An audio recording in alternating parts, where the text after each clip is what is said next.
j'ai toujours aimé chanter. J'ai toujours eu envie de chanter. J'ai toujours eu cet élan vers l'autre, ce besoin de dire, de communiquer, d'exprimer qui je suis. Mais comment faire quand on n'a pas de voix? Comment faire quand on est comme bloqué à l'intérieur de soi? Comment faire quand on est d'une timidité maladive? Alors je me suis mis en chemin. Mais à l'époque, j'avais vraiment aucune idée à quel point ce chemin vers ma voix et mon expression allait libérer et révéler de choses en moi. Je ne savais pas non plus à quel point transmettre mes découvertes, mes trouvailles, accompagner mes élèves allait être déterminant dans ma vie. Vous savez, comme pour beaucoup d'entre nous, quelque chose se mettait toujours en travers de ma quête de voix, de mes aspirations, de mes désirs et de mon chemin de vie. Mais malgré toutes ces difficultés, j'ai toujours été un battant.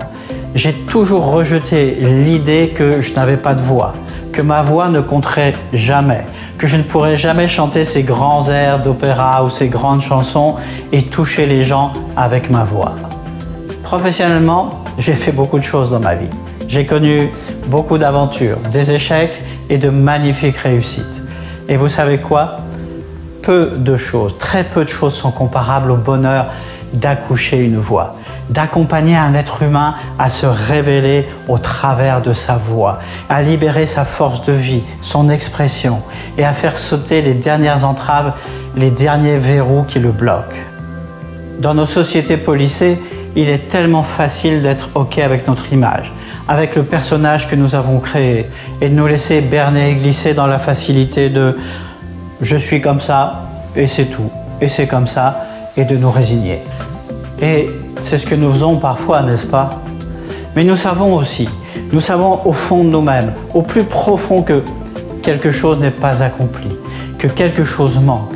Où sont passés nos rêves d'enfants et d'ados? Qu'avons-nous fait de notre désir de chanter, de dire, de toucher les gens et de faire passer notre message? Qu'avons-nous fait de notre besoin d'exprimer, d'être une voix qui compte, un flambeau qui éclaire le chemin pour les autres et les générations futures? Et si nous ne baissions pas les bras? Et s'il existait un moyen sûr et rapide de libérer et de réveiller le pouvoir de vie et de communication en nous?